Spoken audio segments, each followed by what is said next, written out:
একটি সুন্দর সবুজ জঙ্গলে ছোট্ট একটি বাঘছানা টিটো একটি পাথরের ওপর বসে কৌতূহলী চোখে আকাশের দিকে তাকিয়েছিল।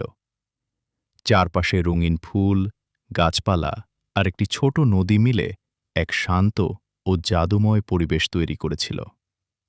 হঠাৎ সে আকাশে উড়তে থাকা রঙিন পাখিদের দেখে মুগ্ধ হয়ে ভাবল, সেও যদি তাদের মতো উড়তে পারত। তাই সে আনন্দ নিয়ে লাফিয়ে উড়ার চেষ্টা করল, কিন্তু নরমভাবে মাটিতে পড়ে গেল। ঠিক তখনই একটি বন্ধুভাবাপন্ন বানর এসে তাকে উঠতে সাহায্য করে হাসি মুখে বুঝিয়ে দিল যে সবার ক্ষমতা আলাদা, কেউ উড়তে পারে, কেউ দৌড়াতে পারে। বানরের কথা শুনে টিটো আবার আত্মবিশ্বাস ফিরে পেল এবং জঙ্গলের ভেতর দিয়ে দৌড়াতে শুরু করল।